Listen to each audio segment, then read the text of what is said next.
Estar Bem Viagem, um oferecimento Giramundo Tour. Pensou em viajar? Pensou na Giramundo. Querido ouvinte espectador da revista Estar Bem, seja muito bem-vindo. Eu sou Lisete Capeleto, estamos aqui nos estúdios da Pump Produtora Digital. Estamos no Estar Bem Viagem, que tem o patrocínio exclusivo da Giramundo Tour. Você pensou em viajar? Pensou na Giramundo. Na descrição do nosso episódio vai estar o contato da equipe da Giramundo, onde você fala com o pessoal e já agenda a sua viagem dos sonhos. E hoje, nosso episódio vai fazer você viajar também. Além de viajar por locais diferentes, nós vamos viajar também nas histórias, porque o meu convidado muito especial é escritor, roteirista, jornalista e também nas horas vagas ele dá uma de Indiana Jones. Ele vai explicar pra gente depois. Júlio de Andrade Filho, muito bem-vindo à revista Estar Bem Viagem. Tudo bem? Tudo, muito obrigado pelo convite, adorei. E eu espero que a nossa conversa seja interessante, seja proveitosa. Com certeza, vai ser muito proveitosa. E é muito proveitoso também ter a sua companhia no nosso canal do YouTube, onde você se inscreve, ativa o sininho e compartilha também com todo mundo o nosso conteúdo. Agradeço muito a você que está em podcast, no seu agregador de podcast preferido. Muito obrigada pela sua audiência. E olha, eu conheço o Júlio de Andrade há muitos anos, nós trabalhamos juntos na Editora Abril. E ele vai contar uma história maravilhosa, uma trajetória maravilhosa. Então, olha, fica à vontade, conta um pouquinho primeiramente, quem é Júlio de Andrade, como é que começou a tua trajetória como escritor, como começaram as histórias a pipocar na sua cabeça, na sua vida, Júlio? Então, eu como as pessoas da minha geração, eu fui alfabetizado com a revista, com os gibis do Walt Disney, que eram publicados pela Editora Abril. Tá. Hoje as crianças são alfabetizadas provavelmente com outros produtos, mas também com a Turma da Mônica. Mas na época quem vendia muito e quem era muito conhecido eram os gibis da Editora Abril do Pato Donald. E eu sempre gostei disso, sempre gostei de Walt Disney. Quer dizer, o meu grande inspirador na vida inteira, até hoje inclusive, é o Walt Disney. E só fazendo um rápido parênteses, como é que começou a Editora Abril com as revistas em quadrinhos? Em 1950, o fundador Vitor Tivita fundou a Editora Abril e trouxe as revistas, especialmente do Pato Donald, as historinhas do Pato Donald, dos Estados Unidos que eram traduzidas aqui. Aí, e lançou a primeira revista da Editora Abril, foi justamente o Pato Donald. E quando um dia ele comprou novas máquinas para a gráfica que ele já tinha, e pensou assim, falou, vamos economizar, vamos fazer de uma maneira mais proveitosa a impressão das revistas, ele resolveu imprimir 2 edições por vez. Então ele falou assim, então vamos lançar o Pato Donald, que já existe num formato menor, e no mesmo formato a gente lança a revista do Zé Carioca, que era o único personagem, aliás é o único personagem brasileiro da família dos personagens do Walt Disney. Ele foi criado em 1942, quando o Walt Disney veio para o Brasil, na época da Segunda Guerra Mundial, e o governo americano queria fazer um serviço de relações públicas com os países da América Latina.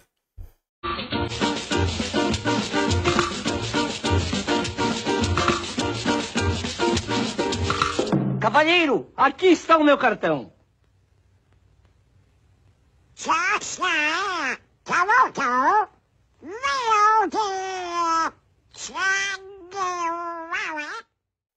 Então ele criou o Zé Carioca. Nos Estados Unidos foram publicadas tiras de jornal, só que eram tiras de jornais, as tiras de jornal não eram suficientes para alimentar uma revista em quadrinhos que era quinzenal. Ela alternava numa semana o Pato Donald e na outra semana o Zé Carioca. Então, e mais ou menos no final dos anos 60, no começo dos anos 1970, falou, não, vamos fazer histórias aqui no Brasil, já que não tem um acervo nos Estados Unidos para fazer. E aí começou a produção brasileira do Zé Carioca. Como eu sempre adorei o Disney, eu sempre adorei quadrinhos, e eu sabia, no começo eu não sabia, eu falava assim, como é que os quadrinhos são feitos? Será que eles são carimbados, né? Não, nunca imaginei que fosse feito aqui. Sim. Aí o meu pai, que era delegado de polícia, tinha uma investigadora que tinha um irmão que trabalhava na Editora Abril. Olha. Aí ela falou pro meu pai, olha, fala pro seu filho ir lá procurar esse cara, que ele trabalha na Editora Abril e faz histórias em quadrinhos. Meu pai falou, mas ele ganha dinheiro fazendo essas coisas? Ela falou, ele trabalha, sustenta a família e tal. Aí eu fui. E ela me deu o nome num papelzinho, era Iga. Aí eu fui procurar o Iga. Eu falei, é um japonês. Eu cheguei lá, era ainda na Marginal Tietê, no prédio original da Editora Abril. Falei que ia procurar um japonês chamado Iga. Aí a secretária, nunca vou me esquecer, a Rutinha chegou e falou assim, olha, é lá no fundo. Então tinha uma sala, metade era biombo e a outra metade aquele vidro canelado.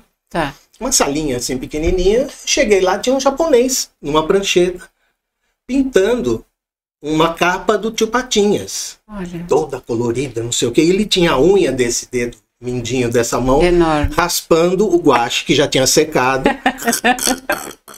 O excesso do guache. E na outra, naquele tempo podia fumar.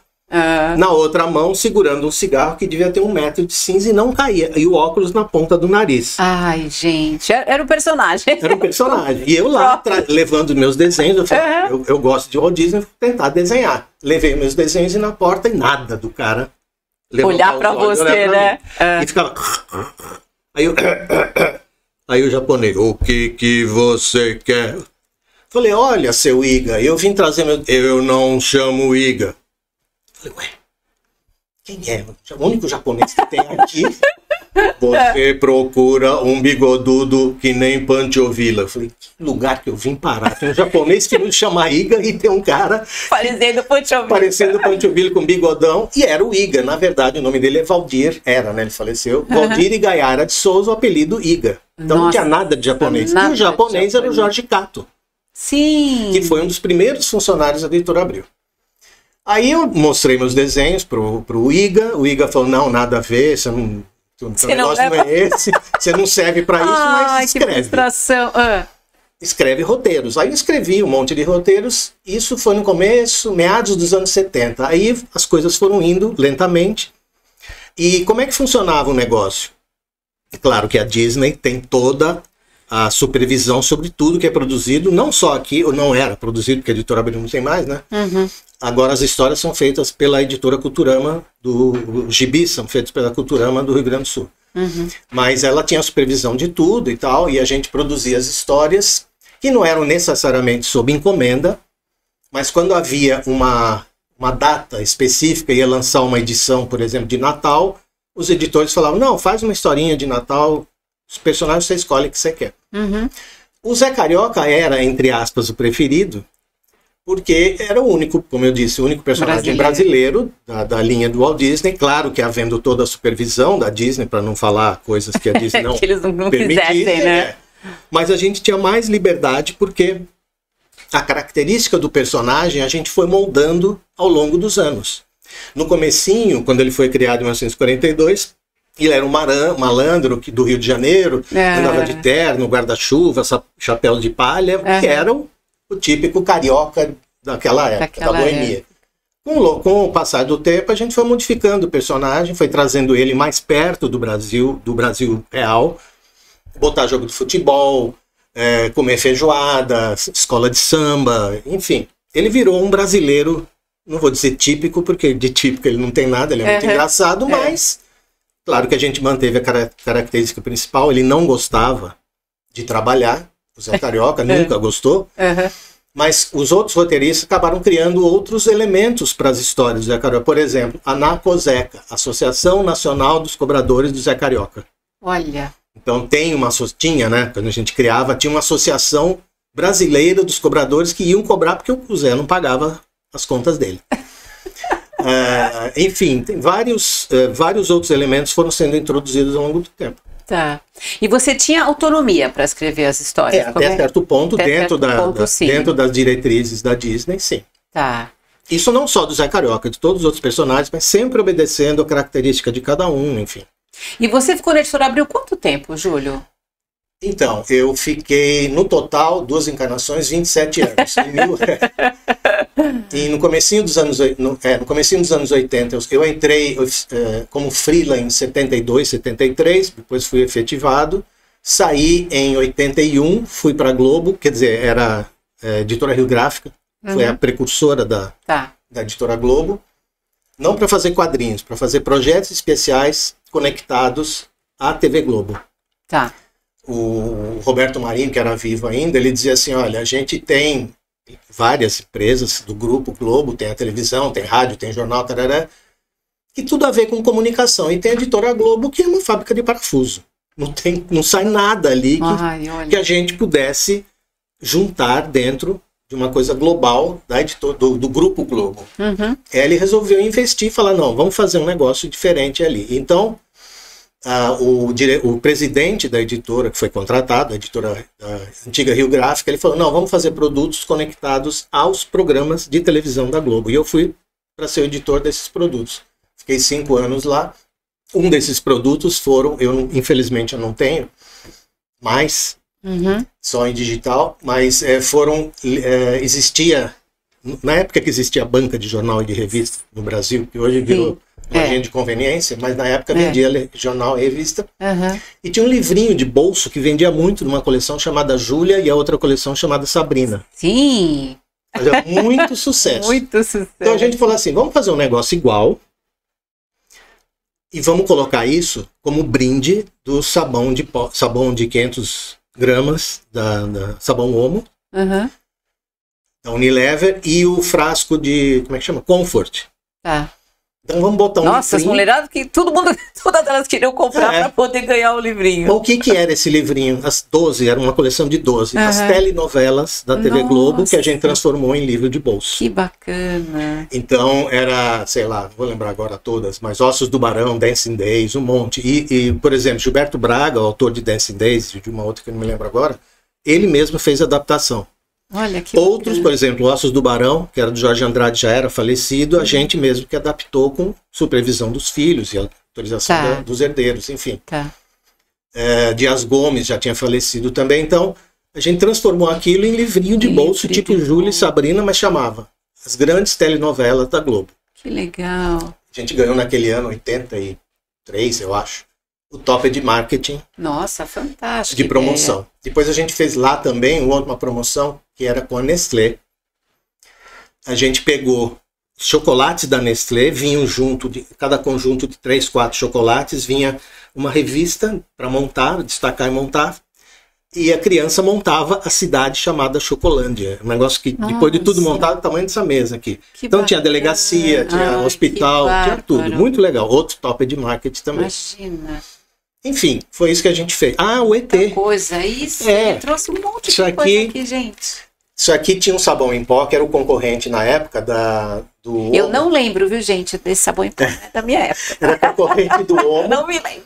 Então a gente trazia, na época do lançamento do filme ET, acho que 82, não tenho certeza, mas a gente dava vários kits desse daqui para se montar, você montava um ET articulado. Que então legal. Vários pedacinhos, o ET ficava lá. Quer dizer, você não falava, não, a gente falava. E esse foi no tempo ainda da RGE também. Daí eu voltei para Abril em 86 e saí da Abril em 2000. Nossa, ficou então deu 27, 25. Eu nem fiz a conta ainda, mas nas duas encarnações deu tudo isso. E esse material que você trouxe foi pós-Abril? Não, esse aqui foi Abril. Você trouxe uns produtos de lá, né? Isso daqui foi uma iniciativa da Editora Abril na época, em 70 e qualquer coisa. Tinha acabado de entrar. Só de autores nacionais. Então eu criei 2 personagens, este e este. Esse passarinho com 2 desenhistas, claro. Esse passarinho aqui, ele não falava, mas tudo que ele pensava que ele queria, ele desenhava com giz no ar mesmo, e aquilo virava realidade. E esse era um lobisomem, tadinho, que tinha bronquite. Então esse lobisomem, ele não conseguia fazer... Ele engasgava. E ninguém tinha medo dele. Então ele era frustrado porque era um lobisomem que não botava medo em ninguém. Aqui, essa edição aqui, ainda da Abril, do Zé Carioca. Aqui tem... Estava celebrando as principais histórias do Zé Carioca. E tem histórias minhas aqui dentro. Uma delas é Festivaia. Na época existia os festivais de música, tanto da TV, acho que é Record, depois da TV Globo, enfim. Então eu fiz uma história com o Zé Carioca, satirizando que hoje a mania seria, se eu tivesse feito hoje, seria o Big Brother. Mas na época era um participar do momento, festival. Né? Então eu fiz uma história satirizando o Zé Carioca, teve um probleminha. Ah, é? É, porque... Deixa eu ver se eu acho aqui. Porque no final da história, o Zé Carioca ele quer participar, enfim, toda aquela conversa. Aí ele encontra o ídolo dele, que era o Roberto Carlos. Ah. Então, esse é no tempo que o Roberto Carlos tinha esse cabelo... né? Cheio. Cheio, que era do tempo ele tinha lançado Amada Amante. Eu quis colocar na história, mas achei melhor não pôr. Lembra dessa música? Amada Amante. Então, era dessa época, o Zé Carioca encontra o Carlos Roberto, mas o empresário dele não gostou, começou a chiar, mas no fim saiu assim mesmo. E eu tive outros problemas também. Teve uma história. Teve uma história, o casamento do Pato Donald, que eu fiz. Eu resolvi, sei lá, revolucionar aquela história da Disney e tal, e fiz uma história em que o Pato Donald casa com a Margarida e tem um monte de filhos. Adeus, Margarida! Ela ajudou a planejar nossa lua de mel. Recém-casados.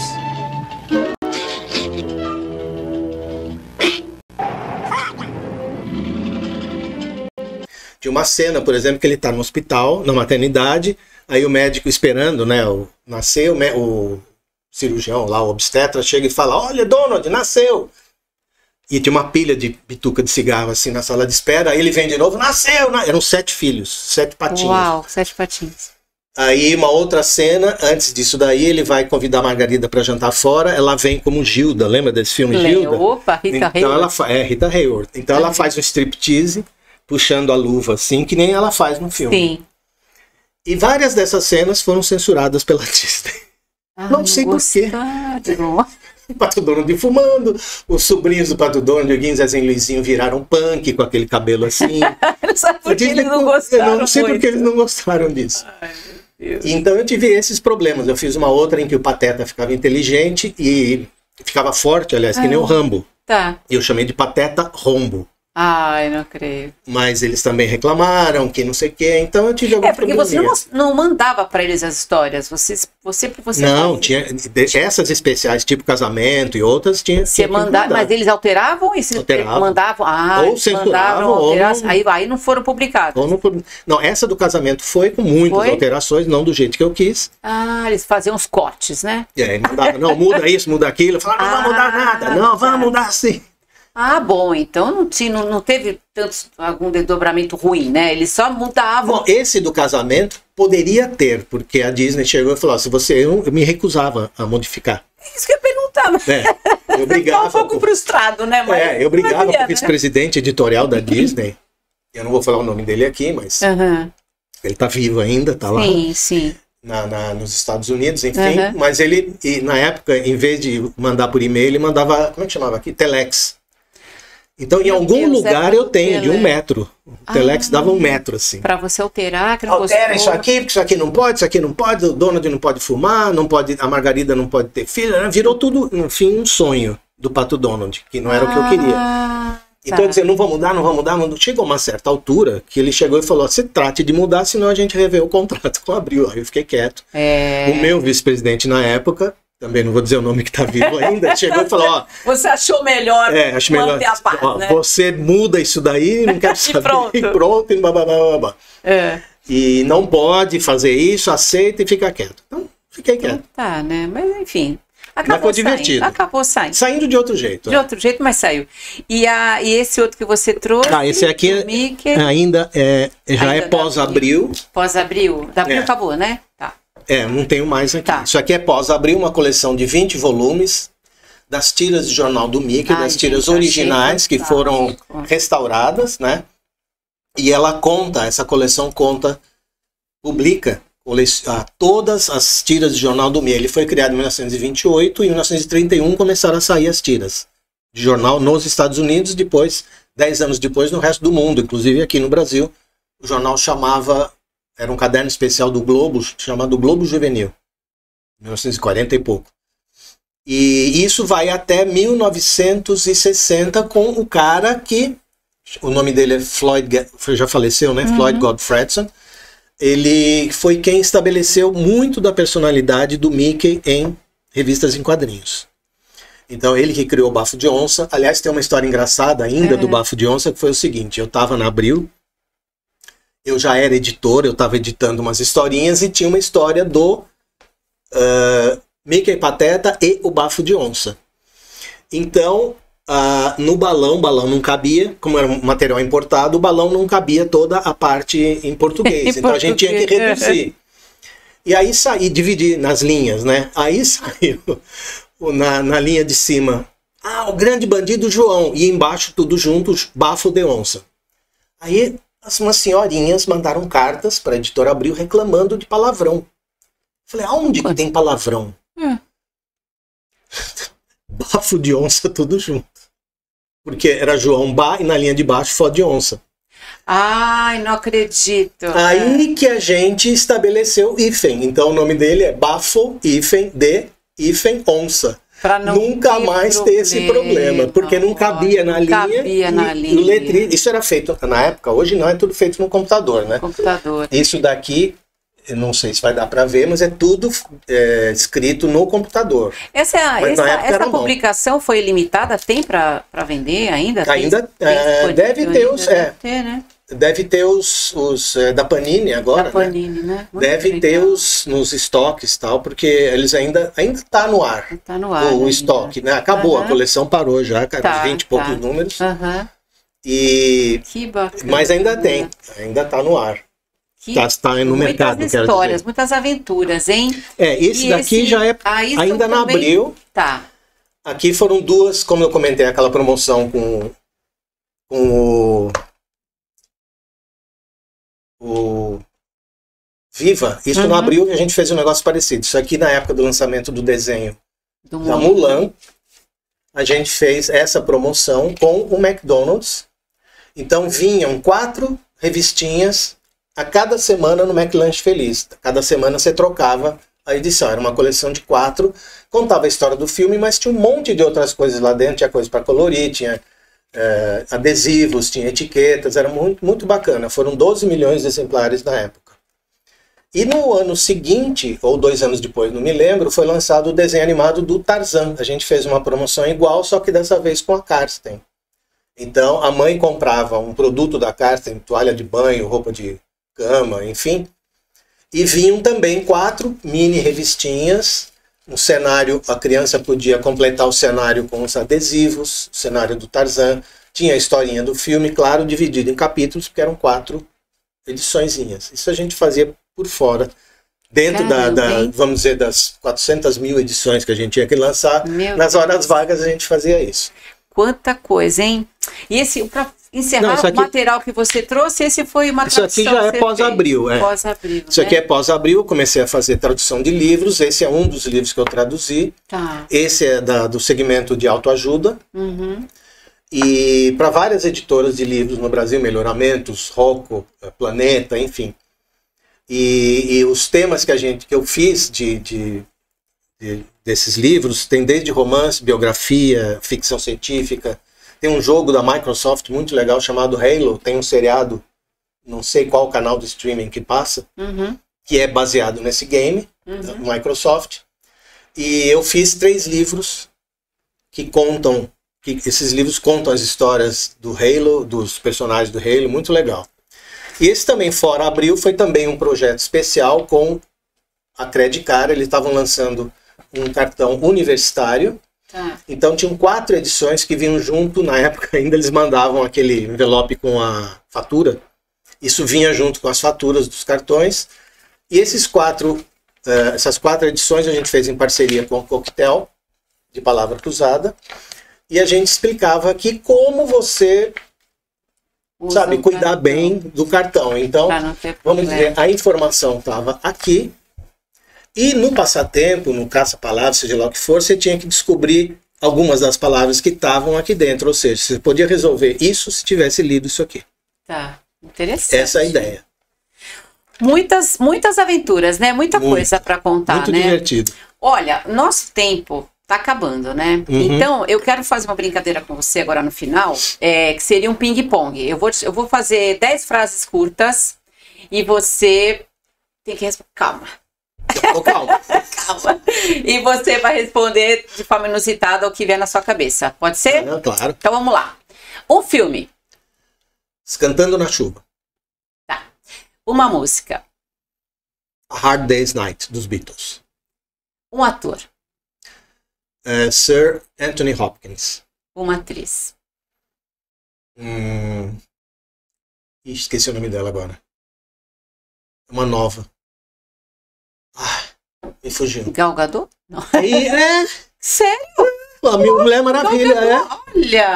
Porque transmissão de pensamento. Porque a Gal Gadot, ela vai ser a Bruxa Má. Sim! No live action da Branca de Neve. Da Branca de Neve, exatamente. Por isso, tô louco pra ver. Grande Gal Gadot. É. Um lugar. A minha casa. Tá. Um país. Que eu não conheça, né? Não. Não, vou falar de um que eu vier na conheço. cabeça. Itália. Um desafio. Manter a mente positiva. Um medo. Não conseguir realizar o que ainda tenho de sonhos. Uma conquista. Minhas filhas. A educação que elas tiveram, claro. E para encerrar, um sonho a ser realizado. Conhecer a China. Que maravilha. Aí vai ter que vir aqui pra gente contar. Vou. Júlio de Andrade Filho, por Júlio de Andrade Filho. Olha, eu descobri durante esses anos todos como manter a história do título da revista, né? Que é o Estar Bem. Estar bem. Como ficar bem. Claro que muita gente me ajudou, mas eu descobri três coisas que eu aprendi para estar bem comigo mesmo. A primeira é gostar de mim. Olhar no espelho de manhã e falar, puta, esse cara é muito legal. Esse cara é gente fina, é inteligente, é simpático, é divertido. A segunda coisa, depois que melhorei minha autoestima, olhando para mim desse jeito, gostando de mim, da minha presença, da minha companhia, a segunda coisa que eu aprendi foi ser gentil, sorrir, falar com as pessoas, dar licença, dar passagem, ajudar quem precisa quando você pode. Enfim, ser bom primeiro com você mesmo para poder ser bom com as outras pessoas. E a terceira coisa foi a meditação. As coisas, a vida atribulada que a gente tem, as coisas que não dão certo na nossa vida. Antes eu costumava falar, pô, por que não deu certo? Aí eu aprendi, dentro desse processo todo de autoconhecimento, a pensar de forma positiva. Então, se a coisa não dá certo, aquilo é um ensinamento. Ou deveria ser um ensinamento, uma lição que você poderia aprender.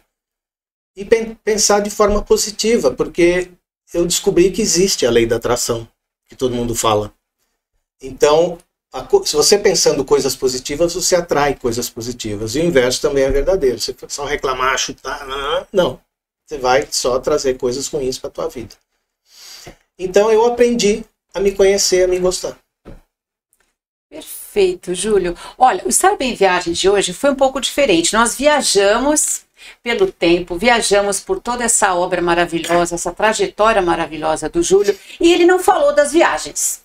Pois é. Porque eu sei que tem o que o Zé Carioca foi personagem aí de uma viagem sua para Paris, né? Uhum. Então eu vou te convidar para voltar. Claro, com o maior prazer. Volta, né? Claro, com o maior prazer. Então tá combinado. Então, olha, muito obrigada pela tua participação. Já sei que você vai voltar, tá bom? Claro. E, enfim, a Estar Bem está de portas abertas para você. Muito obrigado. Sempre, eu tá agradeço. Bom? Agradeço aos ouvintes a atenção, o tempo, e aos espectadores também. E espero que tenha sido de alguma utilidade, ou pelo menos de diversão, de coisas interessantes essa nossa conversa. Foi muito agradável. Muito obrigada, viu? Eu que agradeço. Obrigado. Viu? E muito obrigada a você que esteve conosco até agora no canal do YouTube, onde você deve já ter se inscrito, ativado o sininho e, claro, compartilhado com todo mundo o nosso conteúdo. A você também que está em podcast, muito obrigada pela sua audiência. A revista Estar Bem está também nas redes sociais.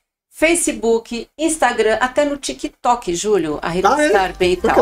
Olha só. Vou ver no TikTok. Além do nosso site, revistaestarbem.com.br, onde você também encontra informações complementares. Agradecendo aqui muito a nossa patrocinadora Giramundo Tour. Você pensou em viajar?